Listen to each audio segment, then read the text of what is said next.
sur Cœur de Trailer, le podcast qui t'aide à courir mieux, plus loin, plus longtemps et toujours avec plaisir. Je suis Barbara, coach diplômée et fondatrice de To Believe Coaching. Passionnée de développement personnel, de yoga, mais surtout de trail running, j'aide les sportifs à atteindre un équilibre entre performance et bien-être. À travers ce podcast, je souhaite partager avec toi mes connaissances et mes expériences de coach professionnel, mais aussi de traileuse, pour que tu puisses progresser en course, tout en prenant soin de ton corps et de ton esprit.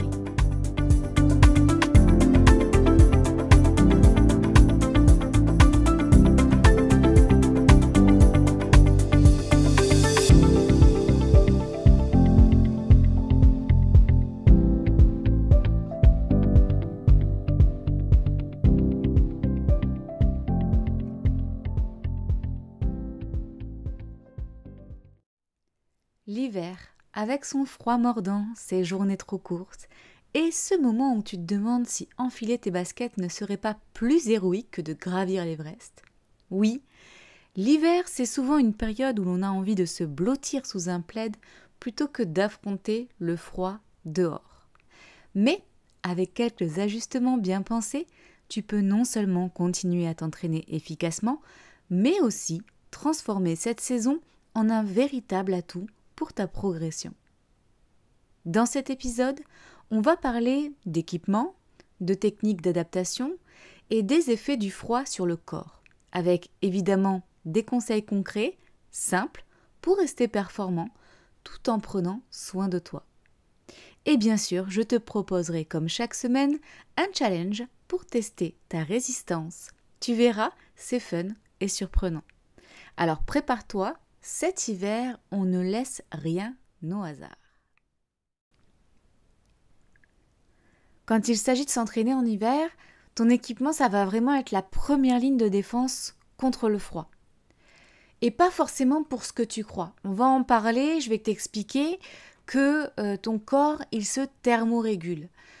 Alors, c'est quoi la thermorégulation ? On va faire en gros, schématiquement parlant, le corps, c'est un thermostat naturel. Et quand il fait froid, il limite la circulation sanguine aux extrémités, comme les mains, les pieds et même au niveau de la tête, notamment les oreilles. Il faut savoir que ton corps évacue près de 80% de ta chaleur corporelle par la tête. Donc, en limitant la circulation sanguine aux extrémités, tu comprends bien que c'est bien ces extrémités qu'il va falloir protéger. En fait, on limite la circulation sanguine aux extrémités pour pouvoir ramener le sang au niveau des organes vitaux et garder une chaleur corporelle suffisante pour protéger tout ce qui te maintient en vie. Donc les zones qui se refroidissent les plus vite et qui deviennent vulnérables, ce sont les extrémités. Donc les mains, les pieds, la tête. Et ton équipement va donc pallier à cette perte de chaleur.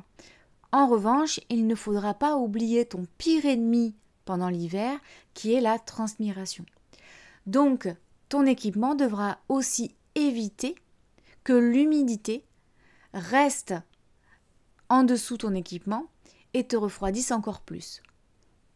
Si tu as bien suivi ce que j'ai dit, on va donc avoir un équipement qui va te protéger du froid, mais qui va être respirant pour laisser passer l'humidité. Alors comment tu vas pouvoir t'équiper correctement ? La meilleure stratégie à mon sens, et c'est la stratégie qu'utilisent beaucoup d'athlètes, mais aussi beaucoup de personnes qui vont faire de la randonnée en montagne l'hiver, même l'été d'ailleurs, c'est la technique de l'oignon avec 3 couches différentes. La première couche, elle va être respirante.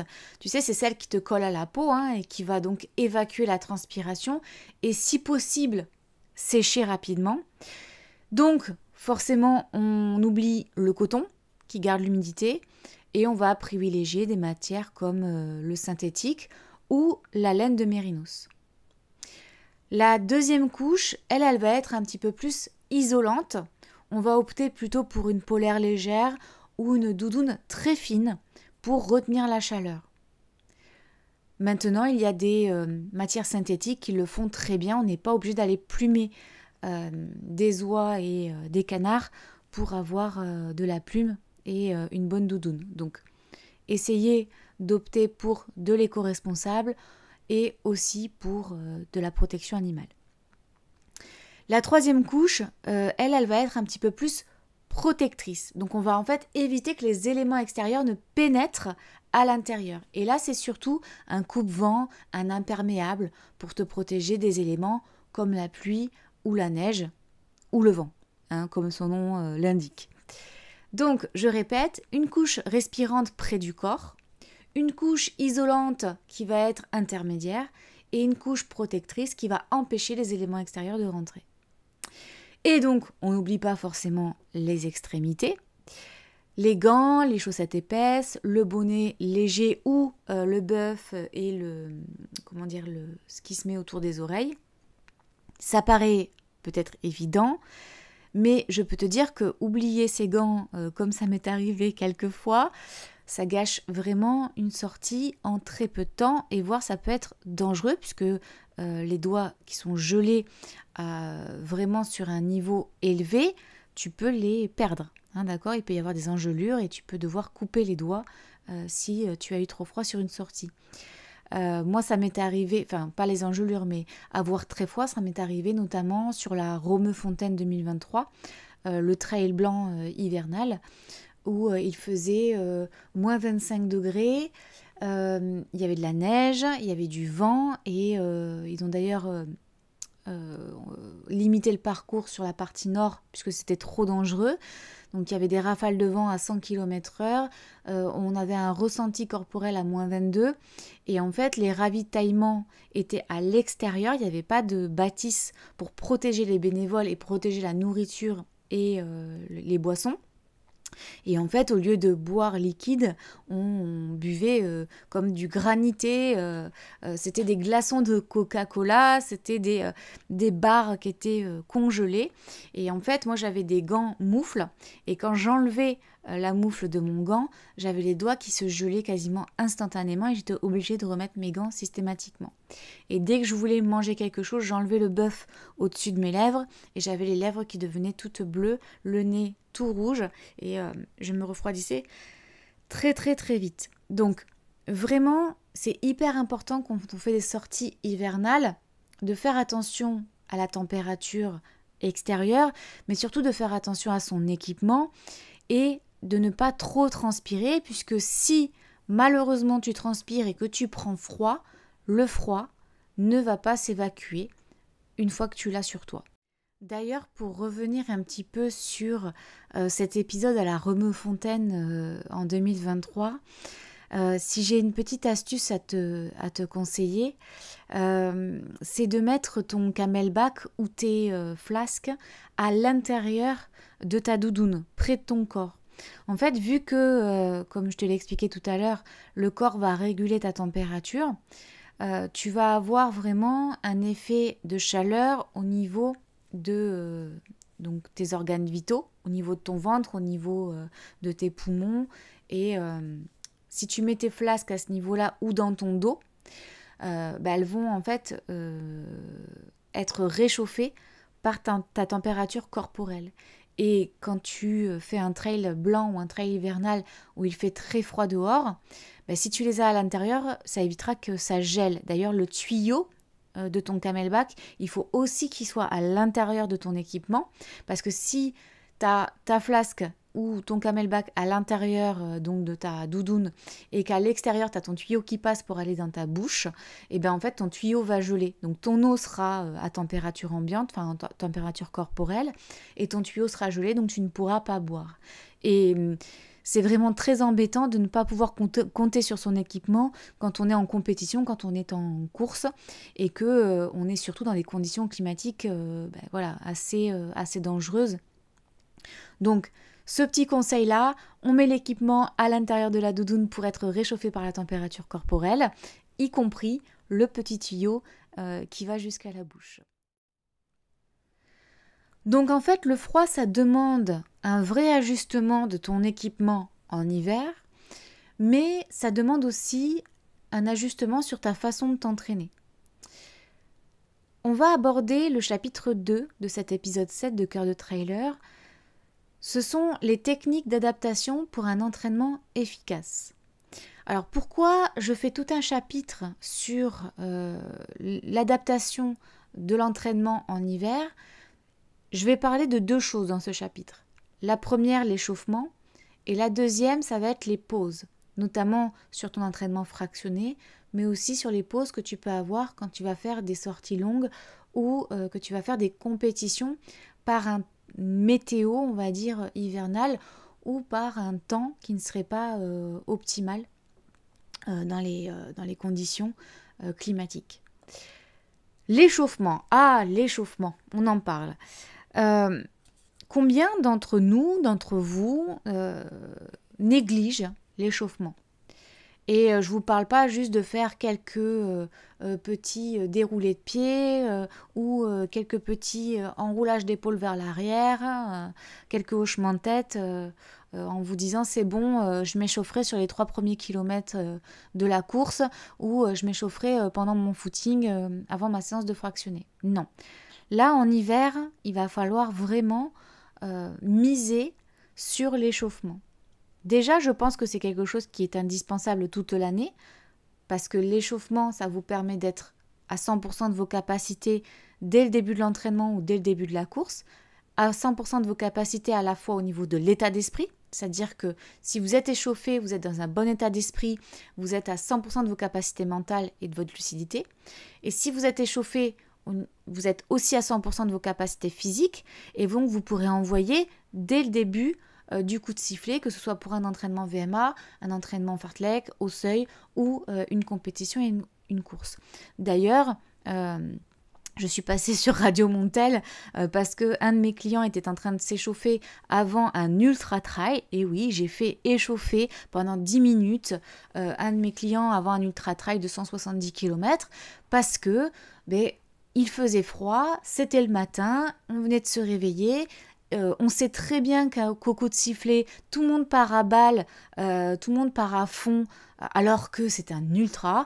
Et donc sur les premiers kilomètres, il est quand même important de ne pas avoir de douleur, de ne pas se sentir en dedans, de ne pas se déverrouiller articulairement parlant, etc., etc. Il est important, surtout sur un ultra, de partir dans les meilleures conditions. Donc je fais échauffer mes clients systématiquement avant une compétition. Et d'ailleurs, quand on regarde les élites, tous les élites s'échauffent avant de partir. Donc je ne vois pas pourquoi monsieur ou madame tout le monde ne s'échaufferait pas avant de partir, puisque même s'ils ne visent pas un podium, ils visent une performance personnelle et se sentir bien tout au long de sa course. Donc si ça c'est vrai, on va dire dans les périodes de compétition, c'est encore plus vrai en hiver. On va imaginer que ton corps, c'est une voiture que tu as garée dehors en plein hiver. Hein. Donc elle est pas au garage, elle n'est pas sous un carport, elle est dehors en plein hiver. Bon si tu démarres direct sans avoir chauffé ton gasoil si tu es au gasoil, ou si tu démarres direct en appuyant à fond sur l'accélérateur, sans l'avoir fait chauffer avant, je te garantis qu'elle va grincer la voiture, hein, et je suis pas sûre qu'elle te lâche pas, tu vois. Donc attention, ton corps c'est ton véhicule. Donc il faut aussi l'utiliser en tant que tel. Donc c'est pareil pour toi, tes muscles, tes articulations, ton cœur, tout ça, ça a besoin de temps pour monter en température. En hiver, j'imagine qu'on va ajouter entre 5 et 10 minutes en plus à ton échauffement habituel.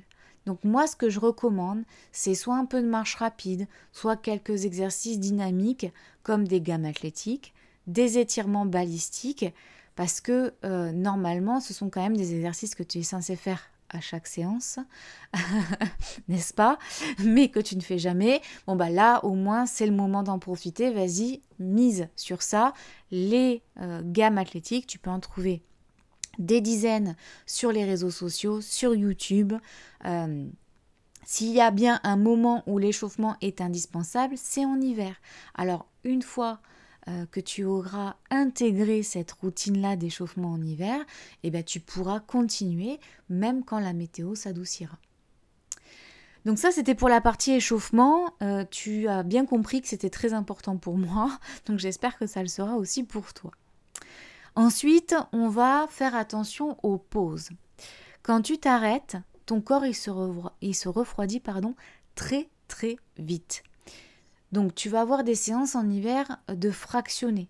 On va travailler la VMA. Moi, je conseille de réduire le temps de récupération. Alors, ça ne veut pas forcément dire faire des fractionnés plus courts, mais ça peut être continuer à trottiner à allure lente au lieu de marcher. C'est justement pour garder la chaleur, pour garder une dynamique. En sortie montagne, si tu vas l'hiver en montagne, si tu fais une pause pour manger une barre ou boire un coup, moi, je conseille toujours de se couvrir immédiatement sans attendre d'avoir froid. C'est vraiment rajouter une couche supplémentaire qui soit facile d'accès. Si tu as un sac, il faut qu'elle soit facile d'accès pour que tu puisses la mettre et l'enlever assez rapidement. Et même si c'est pour quelques minutes et que tu n'as pas encore froid, et j'insiste sur ça, tu n'as pas besoin d'avoir froid pour le faire, parce que quand le froid s'est installé, il est impossible de s'en défaire. Donc, dès que tu t'arrêtes, tu te couvres et ensuite tu bois et tu manges. Je vais te donner un exemple personnel où justement j'ai pas fait ça. J'ai pas suivi du tout ces conseils-là parce que j'étais pas au courant. Donc c'est aussi pour ça que je fais ce genre de podcast, c'est pour donner des conseils et tenir au courant sur des petites astuces qui peuvent paraître logiques, qui peuvent paraître anodines, mais qui sont indispensables pour sa santé, pour sa survie, pour s'entraîner dans les meilleures conditions et surtout efficacement. Moi, je me souviens d'un trail où, d'ailleurs ça m'arrive souvent en ultra, et pendant la nuit, ça m'est arrivé à la CCC, ça m'est arrivé au GRC, mais j'avais déjà eu l'expérience de la CCC, donc je me suis moins fait avoir au GRC. Mais voilà, au bout de quelques heures, tu es très chaud, et dès que tu t'arrêtes un peu trop longtemps au ravito, même 5 minutes à discuter, à manger tranquillement, mais ça suffit pour que ton corps il commence à se refroidir. Et moi, ça s'est vraiment vu sur le 50e kilomètre sur la CCC, où j'étais à Champé, et je commençais en fait à trembler. Je sentais le froid qui s'installait, je me couvrais de plus en plus, mais en fait j'avais transpiré et j'avais vraiment le froid sur moi. Et mes muscles, ils se sont vraiment crispés, mon ventre, je commençais à avoir des spasmes, je commençais à avoir mal au ventre, et je claquais des dents, mais je ne pouvais pas me retenir. C'était vraiment du gros claquage de dents sans que je puisse y faire quoi que ce soit. Et voilà, le pire, c'est que j'ai demandé du coup une doudoune en plus à mon assistance, et en fait, je suis repartie complètement couvert, parce que la sensation, elle partait pas. Et du coup, je me suis dit, je vais tomber malade, c'est pas possible, je vais jamais y arriver. Et en fait, je me suis remis à courir. Et c'est qu'au bout de 2 kilomètres que là, j'ai commencé à avoir les épaules qui se décrispaient, les dents qui se desserraient, et j'ai retrouvé une température corporelle correcte et j'ai pu me découvrir. Mais ce passage-là, ça a duré une bonne demi-heure. C'était hyper désagréable, à la fois pour les sensations corporelles, les maux de ventre, etc. Donc du coup, impossible de manger. Et derrière, pour la continuité de la course, l'état d'esprit, mais aussi la difficulté que j'avais à ingérer les aliments par la suite. Et c'est là finalement que j'ai compris que les pauses prolongées, ça peut être un piège, et surtout quand il y a une météo qui est défavorable. À la CCC, il y avait une différence de température vraiment importante entre la journée et la nuit. Ça peut être le cas aussi sur le challenge du Mont Calme, quand tu fais la pic Ariège, où tu passes de 800 mètres d'altitude à 3000 mètres d'altitude. En fait, on va se rendre compte que sur ces gros changements de température entre la journée et la nuit, ou entre la différence d'altitude, en fait, tu vas devoir gérer ça avec ton équipement. Donc c'est pour ça qu'il est très important de respecter aussi la liste de l'équipement obligatoire. Cette année, beaucoup n'ont pas respecté la liste obligatoire de l'équipement au challenge du Mont Calme, et lors du contrôle se sont retrouvés à aller chercher une doudoune en urgence, parce que sinon ils ne pouvaient pas prendre le départ. Et cette doudoune a été indispensable quand ils sont arrivés à 3000 mètres d'altitude, avec du brouillard, du vent et du froid. On peut quand même mettre sa vie en danger avec le froid. On peut mettre sa vie en danger quand on est en compétition dans des conditions climatiques qui ne sont pas optimales, ou quand on est en altitude. Donc vraiment, dans les courses de montagne ou dans les entraînements hivernaux, ça peut être vraiment un piège de ne pas gérer ses temps de pause, de ne pas bien gérer son échauffement et son équipement. Donc vraiment, adopte une règle simple pour ce qui est des pauses, ne jamais rester immobile sans ajouter une couche immédiatement, même pour quelques minutes. Donc en sortie montagne ou en course, si tu t'arrêtes pour un ravito ou une pause, tu gardes ça en tête, tu te couvres et c'est vraiment un réflexe qui peut éviter des désagréments et aussi un danger vital. Donc le froid, on va le voir un petit peu comme un entraîneur qui pourrait être exigeant.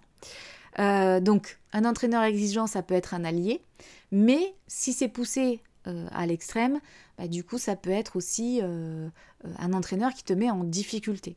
Donc on va explorer dans un premier temps les bienfaits du froid.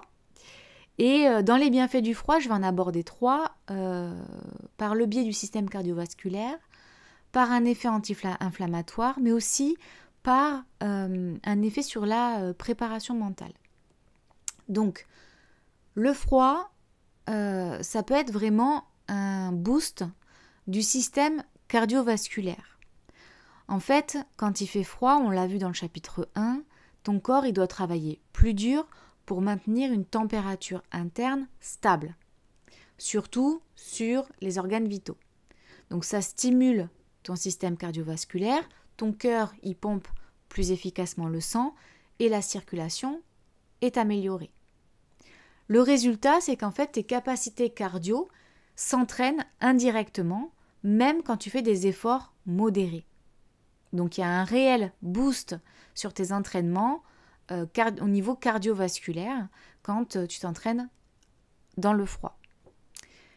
Ensuite, le froid, ça peut être aussi un bon anti-inflammatoire. On l'utilise beaucoup sur les blessures, tendinites notamment, mais on va l'utiliser, et surtout de plus en plus aujourd'hui avec les nouvelles méthodes, Wim Hof notamment, la cryothérapie, on va l'utiliser pour son effet anti-inflammatoire.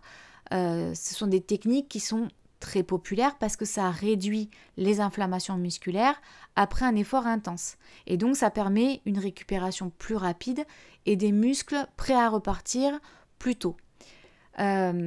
Et même si tu n'as pas de cryo, tu peux t'exposer au froid pendant tes entraînements pour avoir des effets similaires dans un bain glacé notamment. Il n'y a pas encore d'études suffisamment importantes, en tout cas pas plusieurs études qui montrent les effets sur la performance, mais au niveau des retours, des ressentis des athlètes, au niveau vraiment d'un effet anti-inflammatoire, il y a quand même beaucoup d'avis, de commentaires qui vont dans ce sens-là. Donc voilà, donc un effet anti-inflammatoire, il n'est pas dit que l'inflammation disparaît, il est juste dit que le ressenti de l'inflammation, il est moindre. Donc ça peut être intéressant si tu as envie de ressentir moins de cet effet d'inflammation sur tes muscles et une récupération un peu plus rapide. Pour le troisième bénéfice du froid, ça va être la résilience mentale. En fait, on va utiliser le froid comme vraiment un outil, on va dire un levier pour travailler ta préparation mentale et ta résilience.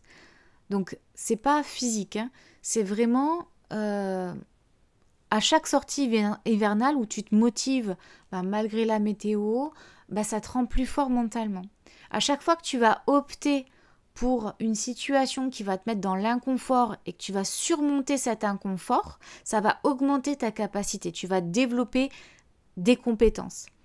Et ce sont des compétences de résilience mentale. Et ça sera un atout énorme quand tu vas faire des courses ou quand tu vas faire des courses trail, pas des courses au supermarché. Ça peut être aussi des courses au supermarché quand il y a du monde, quand c'est les soldes. Mais trêve de plaisanterie, sur la gestion des imprévus aussi, Par exemple, je sais pas, moi, tu arrives sur ton entraînement, sur ta compétition et tu as oublié quelque chose d'hyper important dans ton sac et tu vas ruminer ça pendant X kilomètres, ce qui va te faire perdre ton état d'esprit de gagnant et qui va te faire perdre en performance. Bon, là, le fait de travailler ta résilience mentale, ça va te permettre de rebondir et d'arrêter de ruminer sur ce genre de situation quand tu as un imprévu. Pareil, il avait prévu, la météo devait être hyper clémente pour le trail et orage, il pleut, le parcours est réduit et toi tu es dégoûté, plutôt que de ruminer pendant toute ta course et d'avoir un état d'esprit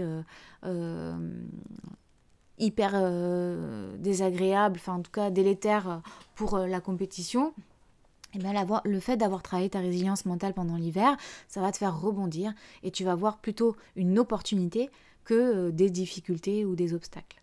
Donc, chaque kilomètre dans le froid, ça va vraiment être un petit entraînement pour ton mental, autant que pour ton corps finalement. Donc, les bienfaits du froid, le boost cardiovasculaire, l'effet anti-inflammatoire et la résilience mentale. Maintenant qu'on a abordé les bienfaits du froid, on va aborder ses dangers. Donc en danger, évidemment, je pense que ça, c'est OK pour tout le monde, c'est l'hypothermie en 1. Le grand risque quand tu t'entraînes dans des conditions climatiques défavorables, voire des conditions extrêmes, notamment comme à la Romefontaine, c'est l'hypothermie qui peut survenir plus vite que on peut le penser. Tu sais, c'est un peu aussi comme cette histoire de déshydratation. Souvent, on dit que quand on a soif, c'est déjà trop tard. C'est-à-dire qu'on aurait dû boire avant. Là, c'est un peu pareil. C'est-à-dire que l'hypothermie, elle peut arriver à n'importe quel moment. Et si tu transpires beaucoup et que tu ne te changes pas, ça peut amplifier la survenue de l'hypothermie. C'est pour ça que l'équipement est super important et qu'on l'a abordé en chapitre 1 de cet épisode-là. Donc, premier signe qui inclut potentiellement une hypothermie, ça va être des frissons incontrôlables. Ah, tiens, j'ai vécu ça à la CCC.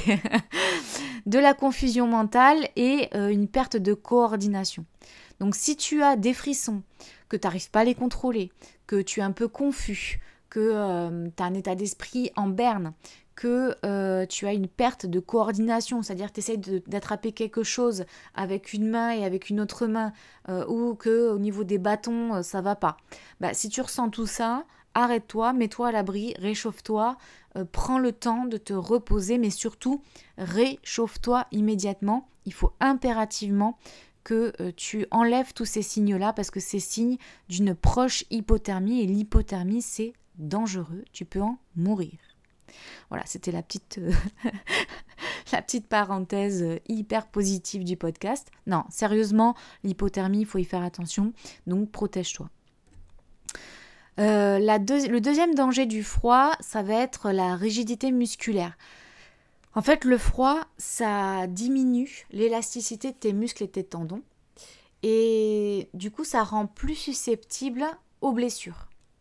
C'est pour ça que l'échauffement, il est vraiment indispensable. Il est crucial. Quand ton corps est froid, de toute façon, tu le vois sur un morceau de viande que tu as congelé. Et si tu veux découper un morceau, ça se brise, ça se casse. Alors que si tu le laisses se réchauffer, là c'est fondant et tu arrives plus facilement à couper la tranche. Là c'est pareil, on a des muscles, ce sont des morceaux de viande. Donc l'échauffement primordial, on l'a dit, quand ton corps il est froid, même des petits mouvements simples peuvent entraîner des tensions et des déchirures.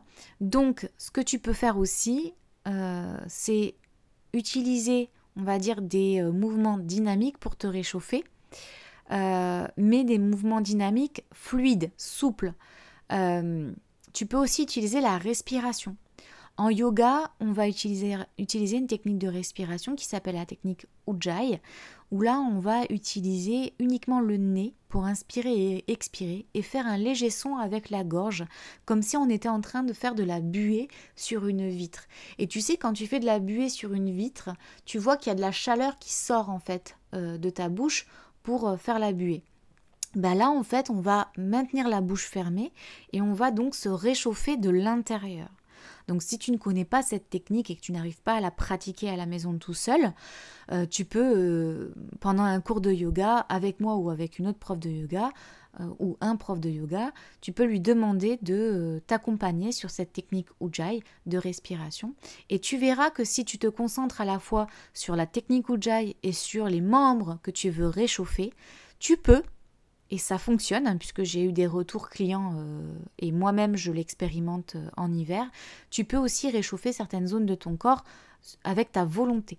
Donc c'est le pouvoir de l'intention, le pouvoir en fait du regard intérieur. Donc tu tournes ton regard intérieur vers les membres que tu veux réchauffer, comme quand tu veux les relâcher, tu y penses et tu demandes le relâchement à ton corps. Là c'est pareil, et avec cette technique de respiration, tu vas ramener de la chaleur dans ton corps. Alors évidemment, c'est beaucoup de travail, il faut que cette technique soit acquise pour qu'elle puisse fonctionner dans des conditions extrêmes, mais essaye, ça ne coûte rien. Le troisième danger du froid, ça va être la perte de coordination. En cas de refroidissement prolongé, ton corps il peut ralentir certaines fonctions motrices. C'est normal, c'est logique. On l'a vu tout à l'heure pour la circulation sanguine.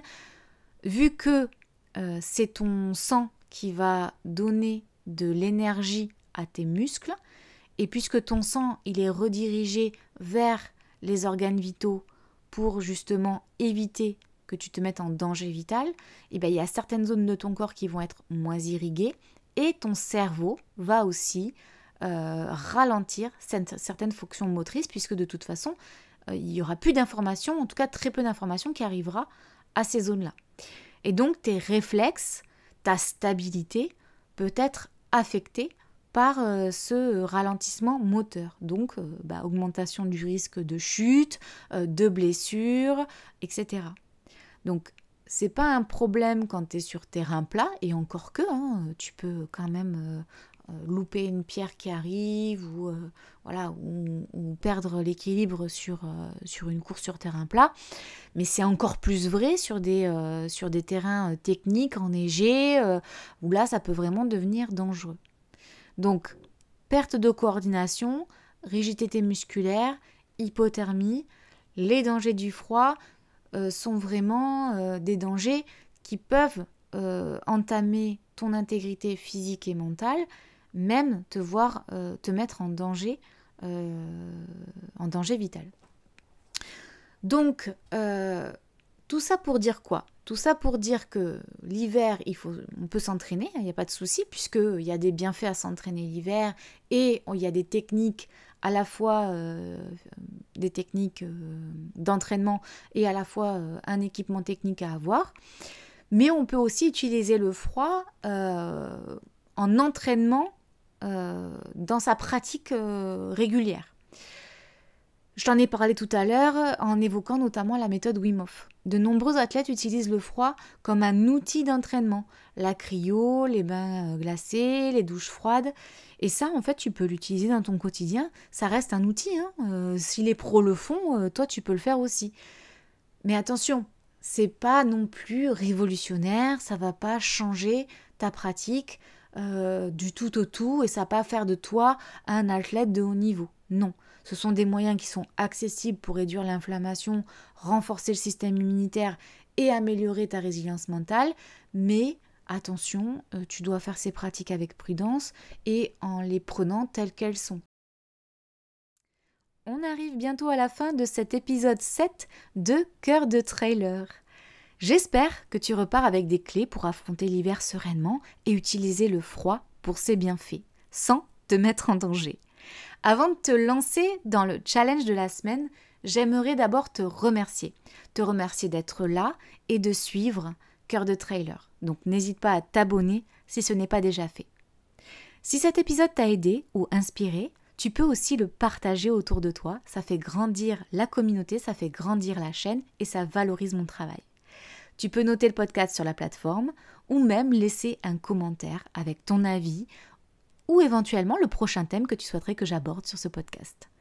Place maintenant au défi de la semaine. J'ai envie de te challenger, j'ai envie de tester ta résistance au froid. Donc tu as le choix entre un bain glacé pour booster ton mental et ta récupération. Si tu as une baignoire, tu peux le faire à la maison. Sinon, tu peux le faire quand tu vas à Caliseo, à Caldea ou au Thermes. Tu peux aussi choisir de faire une marche pieds nus dans la neige ou carrément de te rouler dans la neige tout nu ou en maillot de bain, même quelques secondes. Tu peux aussi choisir de terminer tout simplement ta douche par 1 minute d'eau froide. Donc ça, c'est toi qui choisis. Qu'est-ce qui t'est le plus accessible et qu'est-ce que tu pourras faire régulièrement pour justement sentir les bienfaits sur ton corps et sur ton mental. Donc choisis le challenge qui te parle le plus et peut-être que tu peux partager ton expérience en commentaire de ce podcast ou sur le compte Instagram de Cœur de Trailer, le podcast. Si tu fais des vidéos, des photos, envoie-les soit en story en taguant le compte Instagram de Cœur de Trailer, soit tu me l'envoies en message privé et moi je te repartagerai directement en story. Voilà, le froid, ça fait pas plaisir, mais c'est pas un obstacle, ça peut être vraiment un allié, donc profites-en pour te challenger. L'hiver, ce n'est pas une excuse pour ralentir, même si on a le droit de prendre des petits moments pour se cocooner et profiter des fêtes. C'est une opportunité, oui, pour travailler différemment, pour progresser, devenir plus fort, et c'est sûr qu'avec un bon équipement et des ajustements simples, avec une compréhension des effets du froid, tu peux forcément transformer cette saison en un véritable atout.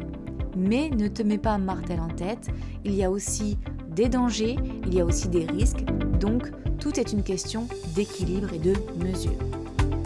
Dans le prochain épisode, on parlera de comment justement allier plaisir et entraînement pendant les fêtes de fin d'année. En attendant, équipe-toi, affronte le froid avec courage et continue de parcourir les sentiers hivernaux en réchauffant ton corps, mais aussi ton cœur de trailer.